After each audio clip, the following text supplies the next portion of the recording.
নমস্কার, বিপুল দে জয়মা ইউটিউব চ্যানেলে সবাইকে একবার স্বাগত। আজকে আপনাদের এই চ্যানেলের মাধ্যমে নিয়ে যাব খাস কলকাতায় বা দমদম বিমানবন্দরের মধ্যে অবস্থিত একটি শিব মন্দিরে। আমরা কথা দিয়েছিলাম এই শ্রাবণ মাসে, বাবার মাসে যতটা সম্ভব শিব মন্দির আপনাদের দর্শন করাবো। সেই কথা মান্যতা রেখে আজকে এমন একটি শিব মন্দির আপনাদের নিয়ে যাব।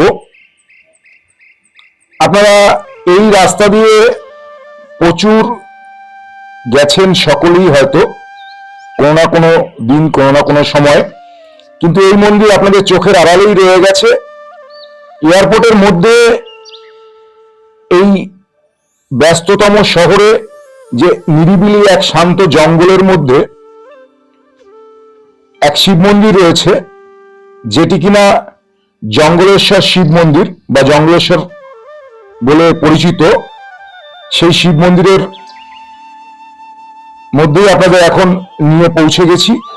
চলুন আমরা ধীরে ধীরে মন্দিরের ভিতরে প্রবেশ করি এবং আপনাদের সমস্ত কিছু দেখাবার চেষ্টা করি।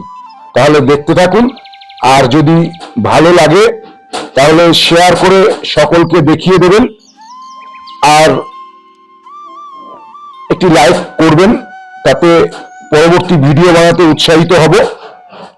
আর যদি ভালো লেগে থাকে বা চ্যানেলে যদি নতুন হয়ে থাকেন তাহলে অবশ্যই চ্যানেলটিকে সাবস্ক্রাইব করে পাশে থাকবেন, এই অনুরোধ সকলের কাছে রাখছি। প্রথমে ঢোকার পরেই আপনারা দেখেছেন যে এখানে পা ধুয়ে ঢোকবার জায়গা রয়েছে। তারপরেই এই যে যেটি দেখছেন, এটি কিন্তু ভোগ মন্দির। এখানে নিত্যদিন ভোগের ব্যবস্থা রয়েছে।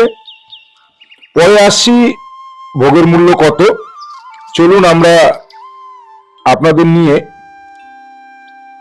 মন্দিরের অন্দরমহলে পৌঁছে যাই।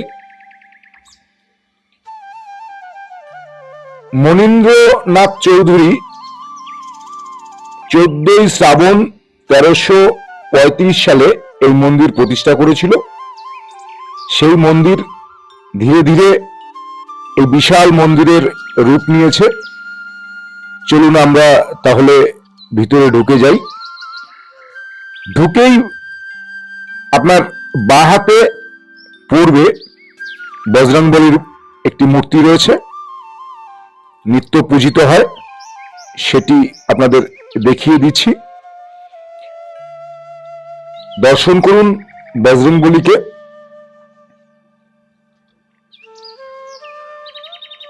এরপরে আপনাদের নিয়ে যাব প্রত্যেক শিব মন্দিরেই যেমন নন্দীর অবস্থান রয়েছে, এখানেও ঠিক পাহারারত নন্দী মহারাজ বিরাজমান, নিত্য পূজিত হয়। নন্দী মহারাজের চোখ দুটো একবার আপনারা ভালোভাবে গেলে দেখবেন, আমরা চেষ্টা করেছি দেখিয়ে দেওয়ার। তারপরে আপনাদের এবার নিয়ে যাব সেই জঙ্গলেশ্বর শিব রয়েছে যে মন্দিরে। তার আগে মন্দিরটি ভালোভাবে একবার দেখিয়ে দিই। দ্বিতল মন্দির, এক চূড়া বিশিষ্ট। রাত্রে এলে যে আলোর রোশনাই এখানে এই মন্দিরে জ্বলে ওঠে, এক মায়াবী জগতে আপনাকে পৌঁছে দেবে, এটা কথা দিতে পারি। চলুন তাহলে আমরা ধীরে ধীরে আপনাদের নিয়ে মন্দিরে গর্ভগৃহে প্রবেশ করব। এখানে একটি কথা বলে রাখি, মন্দিরের রঙের আধিক্য রয়েছে। সুন্দর রং এবং মার্বেল পাথরে মোড়া এই মন্দির। পরিক্রমা মার্গ রয়েছে মন্দিরের। চলুন তাহলে আমরা ধীরে ধীরে আপনাদের নিয়ে মন্দিরের গর্ভগৃহে প্রবেশ করি। সমস্ত কিছু দেখাবার চেষ্টা করি। দেখুন, মন্দিরে ঢুকতেই আপনাদের চোখে পড়বে একদম মন্দিরের দরজার সামনে কতগুলি ঘন্টা, এবং গর্ভগৃহেও চারিদিকে প্রচুর ঘন্টা রয়েছে, সেগুলো একবার আপনাদের দেখিয়ে দেব। চলুন ধীরে ধীরে আমরা দেখতে থাকি।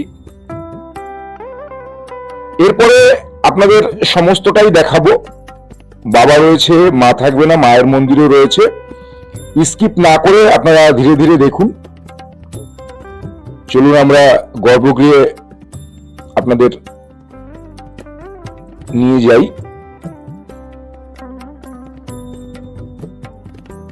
আগে বাবাকে দর্শন করালাম একবার, আরো ভালো করে দর্শন করাবো। এরপরে আপনাদের চারিদিকে মন্দিরে দেখুন কত ঘন্টা এখানে রয়েছে। এক জাগ্রত মন্দির। এই শ্রাবণ মাসে আপনি আসতেই পারেন, বা যে কোনো দিন আসতে পারেন এই মন্দিরে। মন্দিরের ভিতরের নকশাও বেশ সুন্দর ফুটিয়ে তোলা হয়েছে। যদিও আধুনিক মন্দির, আধুনিকোত্তর ছোঁয়া রয়েছে, তবু আপনাদের আশা করি ভালো লাগবে। সুন্দর রং করা রয়েছে মন্দিরের গর্ভগৃহের উপরে। চলুন সেটিও এক ঝলক আপনাদের দেখিয়ে দিই। দেখুন কি সুন্দর ডিজাইন করা হয়েছে উপরের ছাদে, এবং রঙের আধিক্য আগেও বলেছি রয়েছে। চলুন ধীরে ধীরে সমস্তটাই দেখাবো, দেখতে থাকুন।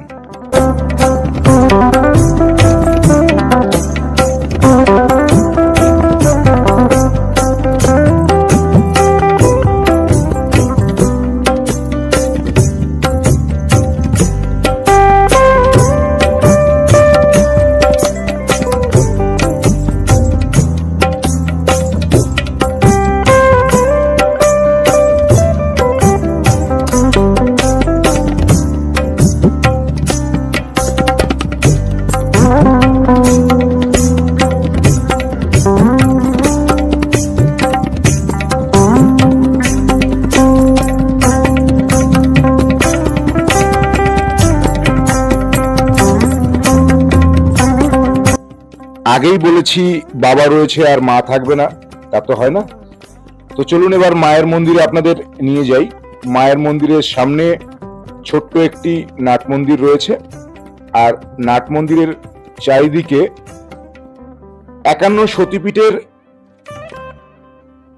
দেবীর পটচিত্র ফ্লেক্সের মাধ্যমে তুলে দেওয়া হয়েছে। সুন্দর নাট মন্দির, শান্ত নিরিবিলি পরিবেশ।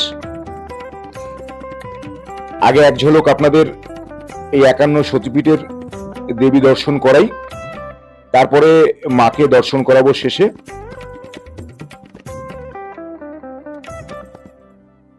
চলুন তাহলে আমরা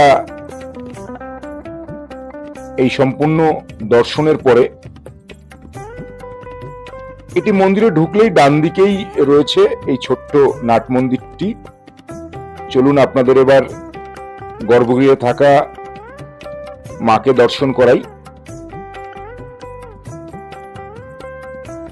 সুন্দর